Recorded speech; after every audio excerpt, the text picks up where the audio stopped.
Hello friends, આજે આપણે સાયન્સનું ધોરણ 10નું પ્રથમ ચેપ્ટર રાસાયણિક પ્રક્રિયાઓ અને સમીકરણો વિશે અભ્યાસ કરીશું.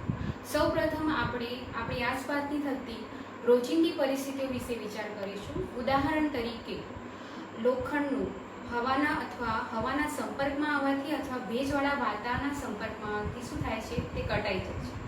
ઉનાળામાં આપણે દૂધ જો 2-3 કલાક બહાર રાખીએ તો શું થાય છે? દૂધનું દહીંમાં રૂપાંતર થાય છે. આ ઉપરાંત વિવિધ રાસાયણિક પ્રક્રિયાઓ કહી શકાય, જેમ કે ખોરાકનું રંધ્રાવું તેમજ ખોરાકનું પાચન થવું. આ ઉપરાંત આપણી શ્વસનની પ્રક્રિયા પણ એક રાસાયણિક પ્રક્રિયાઓ છે. આપણે ધોરણ 9માં અભ્યાસ કરી ચૂક્યા છીએ કે ભૌતિક ફેરફાર કોને કહેવાય અને રાસાયણિક ફેરફાર કોને કહેવાય.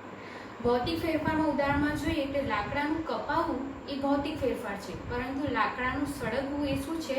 રાસાયણિક ફેરફાર છે. આ ઉપરાંત તવી ઉપર માખણનું પીગળવું એ ભૌતિક ફેરફાર છે, પરંતુ દૂધમાંથી માખણનું બનવું એ શું છે?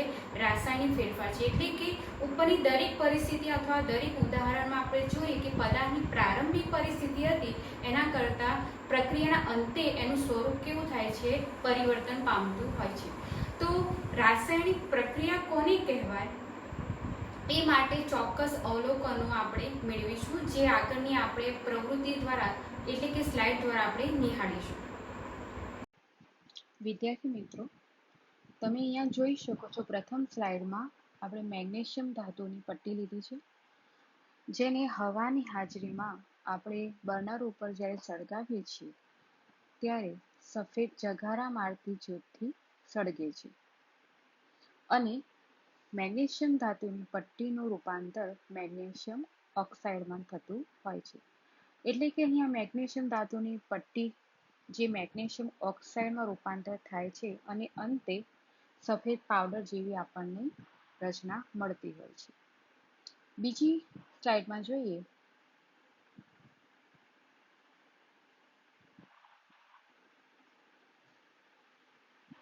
અહીંયા સેકન્ડ પ્રવૃત્તિમાં તમે જોઈ શકો છો કે એક ટેસ્ટ ટ્યુબમાં આપણે મંદ હાઇડ્રોક્લોરિક એસિડનું દ્રાવણ લીધું છે અને જેમાં અહીં નીચે ઝીંક ધાતુના ટુકડાઓ લીધેલા છે.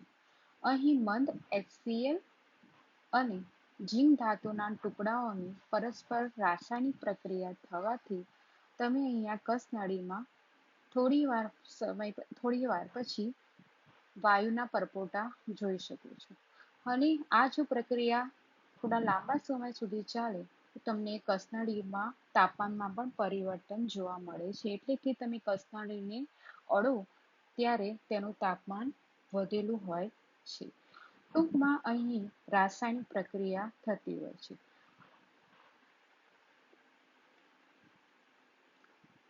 પ્રથમ સ્લાઇડમાં તમે મેગ્નેશિયમ ધાતુની પટ્ટીનું મેગ્નેશિયમ ઓક્સાઇડમાં રૂપાંતર થયું જોયું, જ્યારે બીજી સ્લાઇડમાં ઝીંક ધાતુના ટુકડાની મંદ HCl સાથેની પ્રક્રિયા જોઈ.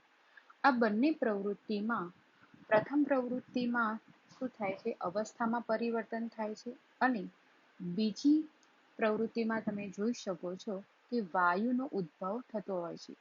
અહીં ઝીંકની HCl સાથેની પ્રક્રિયાથી હાઇડ્રોજન વાયુ મુક્ત થતો હોય છે અને તાપમાનમાં પણ પરિવર્તન જોવા મળે છે. એટલે કે આ પ્રવૃત્તિઓના આધારે આપણે કહી શકીએ કે રાસાયણિક પ્રક્રિયાઓ થઈ છે એવું કેવી રીતે કહી શકાય?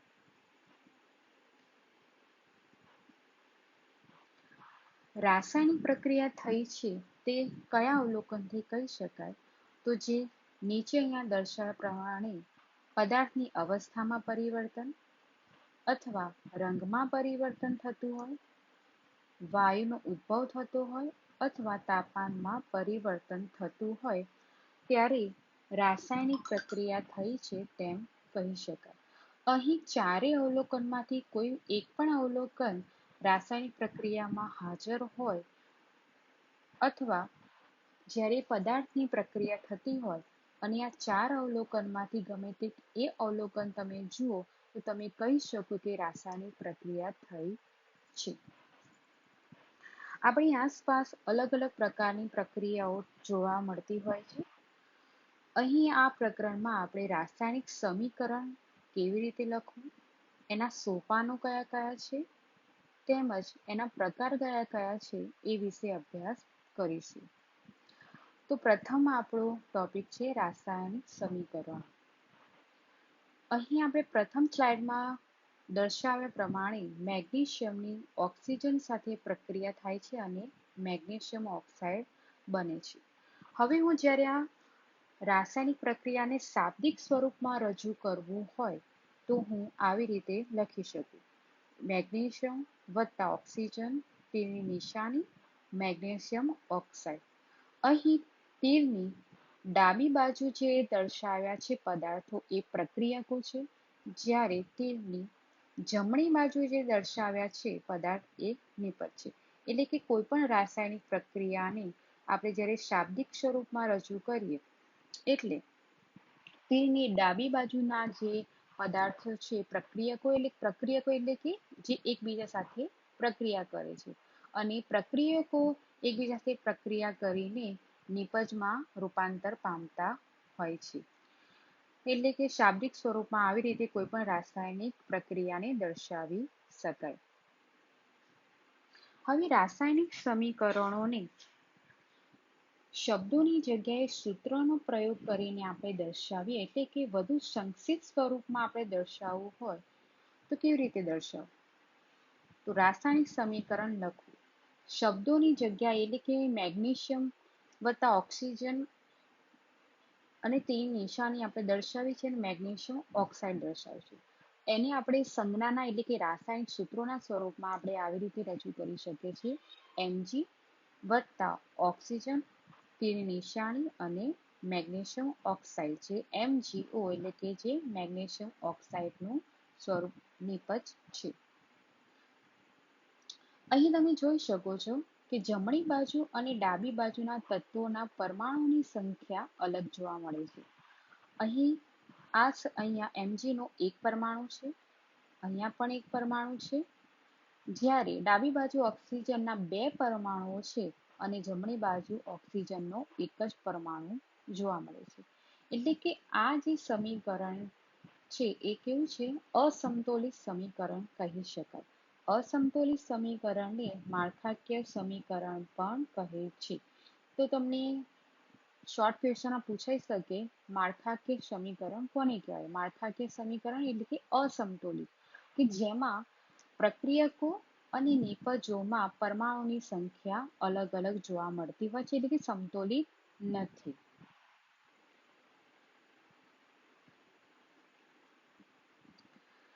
મિત્રો, તમે ધોરણ 9માં ભણી ગયા છો કે કોઈ પણ રાસાયણિક પ્રક્રિયા થતી હોય છે ત્યારે રાસાયણિક પ્રક્રિયા થાય એટલે કે રાસાયણિક પ્રક્રિયા પૂર્વે અને અંતમાં જે નિપજો મળે છે તેમાં તત્વોના દળમાં કોઈ ફેરફાર થતો નથી, કે જે દળ સંચયનો નિયમ તરીકે પણ ઓળખી શકાય છે.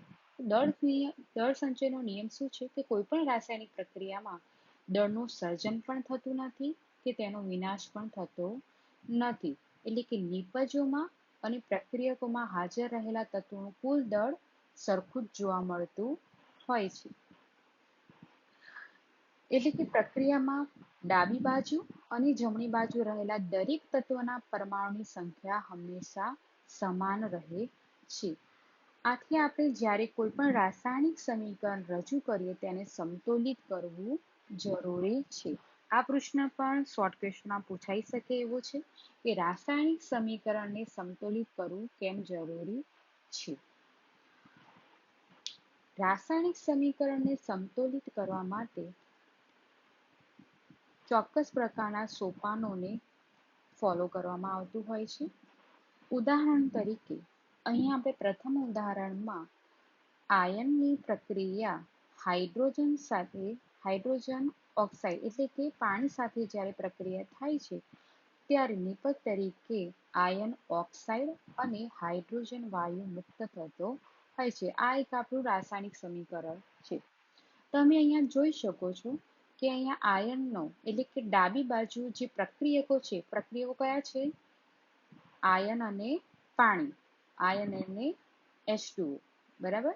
આ બંને પ્રક્રિયકો છે. જ્યારે તીરની જમણી બાજુ છે ion oxide Fe3O4 plus H2 એટલે કે હાઇડ્રોજન વાયુ એ નિપજો છે. તો અહીંયા ફેરસના કેટલા પરમાણુ તમે જોઈ શકો છો? એક જ પરમાણુ છે. જ્યારે અહીંયા નિપજમાં Fe3 એટલે કે અહીંયા આયનના 3 પરમાણુઓ છે.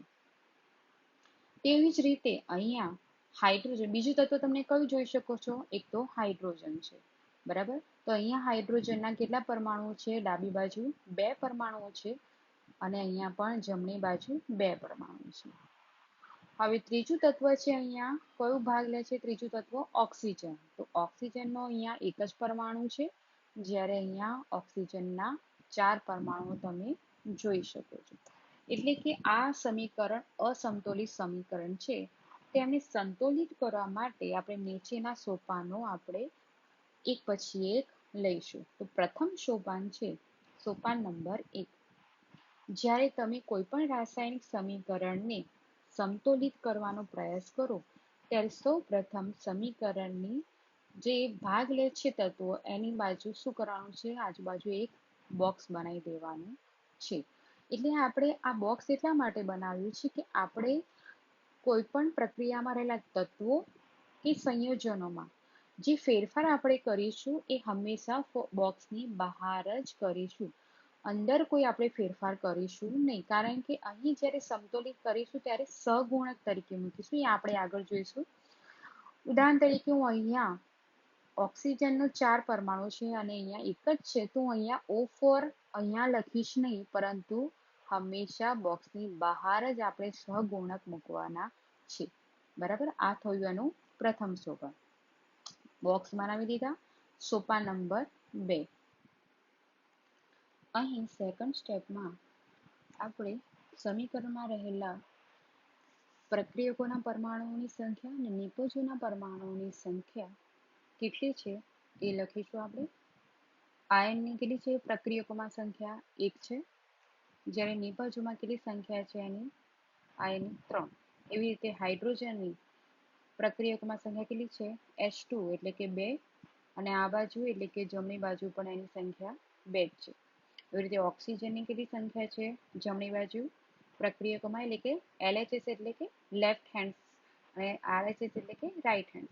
તો ઓક્સિજનમાં કેટલી છે સંખ્યા? 1 છે ડાબી બાજુ, અને જમણી બાજુ એટલે કે નિપજોમાં એની સંખ્યા કેટલી છે? O4 એટલે કે 4 સંખ્યા છે. તો પહેલા આપણે જોઈ લીધું કે કયા કયા અનબેલેન્સ છે. આયન પણ અનબેલેન્સ છે અને ઓક્સિજન પણ અનબેલેન્સ છે, એટલે અસંતુલિત છે. તો એને સમતોલિત કરીશું આપણે. સોપાન નંબર 3 માં હવે શું કરવાનું છે? તમે સમીકરણમાં જોઈ શકો છો કે કયા કયા તત્વો હવે અસંતુલિત છે. તો આપણે શરૂઆત ક્યાંથી કરવાની? કયા તત્વથી કરવાની? તો જે પ્રક્રિયામાં જે તત્વ સૌથી વધારે પરમાણુઓ ધરાવતો હોય, ભલે ડાબી બાજુ હોય અથવા જમણી બાજુ, તો ત્યાંથી આપણે શરૂઆત કરવી.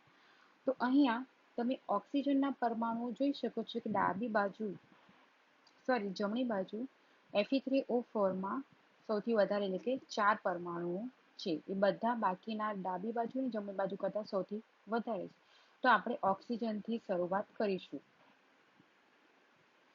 તો ઓક્સિજનના પરમાણુઓ પ્રક્રિયકોમાં કેટલા છે, નિપજોમાં કેટલા છે એ પહેલા લખી દઈશું.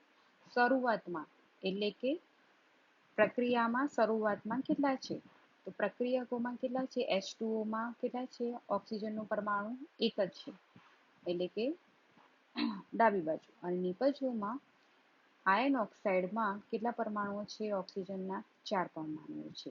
બરાબર, તો હવે સમતોલિત કરવા માટે આપણે શું કરવું પડે? અહીંયા 4 પરમાણુઓ છે અને આ બાજુ એક જ છે, તો આપણે અહીંયા શું કરવું પડે? અહીંયા 4 વડે એટલે કે H2O ની બોક્સની બહાર 4 આપણે સહગુણક મૂકવો પડે.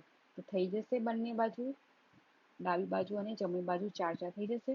તમે અહીંયા જોઈ શકો છો મેં બોક્સની બહાર અહીંયા આપણે 4 સહગુણક મૂકેલો છે. તો અહીંયા પણ 4 ઓક્સિજનના થઈ ગયા અને 4 ઓક્સિજનના પરમાણુઓ થઈ ગયા. બંને બાજુ સંતુલિત થઈ ગયા. બરાબર, હજુ પણ આપણે Fe અને હાઇડ્રોજન બંને અસંતુલિત છે. બરાબર, કારણ કે અહીંયા Fe ના એટલે કે આયનના કેટલા છે પરમાણુઓ? 3 છે અને આ બાજુ એક જ છે. બરાબર, અને અહીંયા હવે આપણે 4 સહગુણક મૂક્યો. બરાબર, એટલે 4 ગુણ્યા 2 એટલે 4 દુની 8 હાઇડ્રોજનના પરમાણુઓ થઈ ગયા છે અને અહીંયા એટલે કે જમણી બાજુ હાઇડ્રોજનના 2 જ પરમાણુઓ છે. તો હવે આપણે બંનેમાંથી ગમે તે એક તત્વને શરૂઆત કરીશું. હવે હાઇડ્રોજનના પરમાણુથી શરૂઆત કરીએ. પ્રથમ જેમ ખાનું બનાવ્યા એ જ રીતે અહીંયા હાઇડ્રોજનના પરમાણુઓ પ્રક્રિયકોમાં કેટલા છે અને નિપજોમાં કેટલા છે. તો શરૂઆતમાં કેટલા છે ભાઈ? 4H2O માં એટલે કે 4 ગુણ્યા 2 એટલે કે 8 પરમાણુઓ છે અને નિપજોમાં H2 માં કેટલા છે? હાઇડ્રોજનના 2 પરમાણુઓ છે. તો સમતોલિત કરવા માટે આપણે શું કરવું પડે? અહીંયા 8 છે અને આ બાજુ 2 છે એટલે 2 ને 4 વડે ગુણીએ તો શું થાય? આપણે સહગુણક મૂકીશું તો 8 પરમાણુઓ બંને બાજુ થઈ જશે. તો હવે નવું સમીકરણ શું થશે? કે અહીંયા 4H2O છે બરાબર. તો અહીંયા આપણે 4 ગુણ્યા 2 4 આપણે સહગુણક મૂકી દીધું એટલે 4 દૂની 8 અહીંયા પણ થઈ ગયા અને આ બાજુ પણ 4 ગુણ્યા 2 એટલે 8 પરમાણુઓ થઈ ગયા. એટલે કે હાઇડ્રોજનના હવે પરમાણુ આપણે સમતોલિત કરી દીધા. હવે કયો પરમાણુ એટલે કે કયું તત્વ બાકી રહ્યું? હવે આયન એટલે કે Fe એટલે કે આયનનું આપણે અસંતુલિત છે કારણ કે અહીંયા 1 છે ને આ બાજુ કેટલા છે? 13 ની બીજી બાજુ 3 છે. તો આપણે ફરીથી એ જ પ્રમાણે ટેબલ બનાવીશું Fe ને સંતુલિત કરવા માટે કે આયન એટલે કે લોખંડના પરમાણુઓ પ્રક્રિયકોમાં કેટલા છે અને નિપજોમાં કેટલા છે. તો તમે જોઈ શકો છો કે અહીંયા પ્રક્રિયકોમાં કેટલો છે? 1 પરમાણુ છે એટલે 1 Fe માં અને નિપજોમાં Fe3O4 એટલે કેટલા છે? 3 પરમાણુઓ છે. તો અહીંયા 1 છે અને આ બાજુ 3 છે. તો શું કરવું પડે? અહીંયા 3 સહગુણક મૂકવું પડે. તો બંને બાજુ 3 Fe ના પરમાણુઓ થઈ જશે. તો નેક્સ્ટ ફરીથી આપણે સહગુણક મૂકી દઈએ. શું કરીશું આપણે? અહીંયા Fe ની બોક્સની બહાર આપણે 3 સહગુણક મૂકીશું. તો થઈ ગયા અહીંયા પણ 3 અને અહીંયા પણ 3 એટલે કે ડાબી અને જમણી બાજુ પ્રક્રિયકોની નિપજોમાં પરમાણુઓની સંખ્યા સરખી થઈ ગઈ છે. સોપાન નંબર 6. હવે સમીકરણની બંને તરફના પરમાણુની ગણતરી કરી લઈએ. સોપાન નંબર 6 માં શું કરવાનું? તમારે બોક્સ હવે કાઢી દેવાનું છે. તો આપણે સમીકરણ જે એઝ ઇટ ઇઝ અહીંયા જે છેલ્લે આપણે સંતુલિત કરવું એ અહીંયા લખી કાઢવાનું બરાબર. તો બંને બાજુ તમે દરેક તત્વના પરમાણુની સંખ્યા ગણી લો તો દરેકની સરખી જોવા મળશે. અહીંયા Fe ના 3, હાઇડ્રોજનના કેટલા છે? 8 ડાબી અને જમણી બાજુ અને ઓક્સિજનના 4 ડાબી અને જમણી બાજુ 4 જોવા મળે છે. તો આવી રીતે અલગ અલગ સોપાનની મદદથી આપણે સમીકરણને સમતોલિત અહીંયા કર્યું છે બરાબર. તો આ પદ્ધતિને હીટ એન્ડ ટ્રાયલ પદ્ધતિ પણ કહે છે. આ શબ્દ યાદ રાખવાનું છે, હીટ એન્ડ ટ્રાયલ પદ્ધતિ બરાબર. સોપાન નંબર 7. તો ભૌતિક અવસ્થાઓની સંજ્ઞા લખવી. ભૌતિક અવસ્થાઓની સંજ્ઞા લખવી એટલે કે તમે જ્યારે કોઈ પણ રાસાયણિક સમીકરણ રજૂ કરો છો. હવે અહીંયા આપણે આ સમીકરણ જોયું કે આયનની પ્રક્રિયા પાણી સાથે થાય છે બરાબર અને આયન ઓક્સાઇડ અને હાઇડ્રોજન વાયુ છે એટલે આપણે ખ્યાલ આવે છે કે ગેસ ફોર્મમાં હોય. પરંતુ આપણને ખ્યાલ નથી કે બાકીના જે તત્વો છે કઈ અવસ્થામાં છે. અવસ્થા એટલે ઘન છે, પ્રવાહી છે કે વાયુ છે બરાબર. કઈ અવસ્થા છે આપણે જાણી શકતા નથી. તો એટલા માટે આપણે સમીકરણને સંજ્ઞાઓ જ્યારે સૂત્ર દર્શાવો તેની સાથે આપણે એની સંજ્ઞાઓ પણ ભૌતિક અવસ્થા દર્શાવે તો આપણને વધુ સરળ પડતું હોય છે. એટલે જ્યારે સમીકરણને આપણે ધારો કે કોઈ રાસાયણિક પ્રક્રિયામાં કોઈ ઘન પદાર્થ છે તો એને અંગ્રેજીમાં સોલિડ એટલે કે S તરીકે દર્શાવીશું કૌંસમાં. પ્રવાહી અવસ્થા હોય એને લિક્વિડ એટલે કે સ્મોલ l તરીકે દર્શાવીશું અને પાણીમાં બનાવેલ દ્રાવણ હોય તો એને જલીય દ્રાવણ કહેવાય છે. એને અંગ્રેજીમાં એક્વસ કહેવાય છે. તો એનો શોર્ટ ફોર્મ છે AQ. તો એને એક્વસ તરીકે કહેવાય. પાણીમાં બનાવેલ દ્રાવણ એટલે કે ઉદાહરણ તરીકે આપણે કોઈ પાણીમાં મીઠું આપણે ઓગાળીએ તો એ શું થયું? મીઠાનું જલીય દ્રાવણ છે. તો એને આપણે NaCl એક્વસ કૌંસમાં એક્વસ તરીકે દર્શાવી શકાય. એટલે કોઈ પણ જલીય દ્રાવણ હોય પાણીમાં બનાવેલું તેને એક્વસ સ્વરૂપમાં આપણે રજૂ કરી શકાય છે. અને વાયુરૂપ અવસ્થા હોય ઓબ્વિયસલી એને ગેસ એટલે કે સ્મોલ g તરીકે દર્શાવીશું. તો અહીંયા આપણે સમીકરણમાં એ જ કન્ટિન્યુઅસ કરીએ કે અહીંયા આયન છે S એટલે કે સોલિડ ફોર્મમાં છે બરાબર, ઘન અવસ્થામાં છે. હવે અહીંયા આયનની પ્રક્રિયા H2O પણ અહીંયા પાણી છે પણ અહીંયા કયા ફોર્મમાં છે? વાયુરૂપ અવસ્થામાં છે. અહીંયા આયનની પ્રક્રિયા વાયુરૂપ અવસ્થામાં રહેલા H2O સાથે થાય છે. એટલા માટે અહીંયા ગેસ એટલે કે સ્મોલ g દર્શાવીશું. પછી અહીંયા જે નિપજમાં આયર્ન ઓક્સાઇડ બને છે એ પણ ઘન અવસ્થામાં છે એટલે એને S એટલે કે સોલિડ. અને અહીંયા બીજું નિપજમાં હાઇડ્રોજન વાયુ મુક્ત થાય છે એટલે વાયુરૂપ અવસ્થા છે એટલે ભૌતિક અવસ્થા તરીકે એની G દર્શાવીશું. તો આવી રીતે આપણે સંજ્ઞાના ભૌતિક અવસ્થાના સ્વરૂપમાં રજૂ કરીએ ત્યારે આપણને ખ્યાલ આવે છે કે પ્રક્રિયકો અને નિપજોની ભૌતિક અવસ્થાઓ કઈ કઈ છે. બરાબર. તો આવી રીતે આપણે કેટલા સોપાનો જોયા? 7 સોપાનો જોયા. તો મિત્રો આપણે અહીંયા રાસાયણિક સમીકરણ સમતોલિત કેવી રીતે કરવું એના સોપાનો રજૂ કરો તો તમારે 7 સોપાન લખવા પડે. બરાબર. તો એવી રીતે તમે સમજી ગયા છો કે સૌ પ્રથમ આપણે શું કરવાનું કે દરેક તત્વના પરમાણુની આપણે સંખ્યા જોઈ લેવાની, ડાબી અને જમણી બાજુ કેટલી છે અને એવી રીતે આપણે 1 by 1 એક એક સોપાન રજૂ કરીને આપણે સમીકરણને સમતોલિત કરી શકીએ છીએ. તો અહીંયા બીજું ઉદાહરણ આપણે લઈએ કે આપણે પ્રથમ પ્રવૃત્તિમાં મેગ્નેશિયમની પ્રક્રિયા કોની સાથે કરેલી? પટ્ટીવાળી જે આપણે પ્રવૃત્તિ જોઈ સ્લાઇડમાં, ઓક્સિજન સાથે થયેલી, તો મેગ્નેશિયમ ઓક્સાઇડ બને છે. તો Mg + O2 બરાબર અને મેગ્નેશિયમ ઓક્સાઇડ બનતું હોય છે. તો અહીંયા આપણે સમતોલિત કરવું છે તો શું કરવું પડે? કારણ કે અહીંયા મેં સમતોલિત કર્યું છે તો અહીંયા ખાલી સંતુલિત કર્યા વગર મેગ્નેશિયમની ઓક્સિજનના 2 પરમાણુનું સંયોજાય જ છે. બરાબર. અને મેગ્નેશિયમ ઓક્સાઇડ બને છે. તો O2 અહીંયા છે, ઓક્સિજનના 2 પરમાણુઓ છે. કઈ બાજુ પણ? ડાબી બાજુ એટલે કે પ્રક્રિયકોમાં. નિપજોમાં ઓક્સિજન એક જ પરમાણુ છે તો આપણે શું કરવું પડે કે 2 વડે અહીંયા સહગુણક મૂકવો પડે. તો અહીંયા પણ ઓક્સિજનના 2 પરમાણુ થઈ ગયા અને અહીંયા પણ 2 પરમાણુ તો છે. તો ઓક્સિજનના પરમાણુ સમતોલિત તો થઈ ગયા. પણ અહીંયા જ્યારે આપણે સહગુણક મૂકીએ છીએ તો શું થાય છે? Mg પણ 2 પરમાણુ આ બાજુ જમણી બાજુ થઈ ગયા છે, 2Mg થઈ ગયા છે એટલે આપણે શું કરવું પડે? ડાબી બાજુ પણ 2 સહગુણક મૂકવો પડે. હવે તમે જોઈ શકો છો મેગ્નેશિયમ અને ઓક્સિજનના ડાબી અને જમણી બંને બાજુ પરમાણુ કેવા છે? હવે સરખા મળે છે. તો આવી રીતે આપણે અલગ અલગ સોપાનોની મદદથી આપણે રાસાયણિક સમીકરણને સમતોલિત કરી શકીશું. આપણે ધોરણ 9માં દરેક તત્વની સંજ્ઞાઓ, એના રાસાયણિક સૂત્રો કેવી રીતે બને છે એ આપણે જોઈ જ શક્યા છે. તો જે ફરીથી આ જ્યારે પ્રકરણનો તમે અભ્યાસ કરો તો હું તમને સજેસ્ટ કરીશ કે ધોરણ 9નું પ્રકરણ છે જે તત્વ અને સંયોજકતા કેટલી છે તો તેમને સૂત્રો બનાવવામાં સરળતા રહેશે અને દરેક તત્વની સંજ્ઞા કેવી છે એ યાદ કરી લેવું. બરાબર. તો તમને હવે જે નેક્સ્ટ હવે ડાયરેક્ટ સમીકરણો જ તમને આવશે કે એને સંતુલિત કેવી રીતે કરવા, શાબ્દિક ફોર્મમાં હોય તેને સૂત્ર સ્વરૂપે કેવી રીતે રજૂ કરવું. તો એ પહેલાં તમે ધોરણ 9નું આ પ્રકરણ રિવિઝન કરી લેજો. બરાબર. અને પછી તમને આગળ સમીકરણમાં સરળતા રહેશે. બરાબર. આજના તાસ માટે આટલું જ. હવે આ નેક્સ્ટ તાસમાં આપણે સમીકરણો અને એની પ્રક્રિયાના પ્રકારો વિશે અભ્યાસ કરીશું. Okay, by.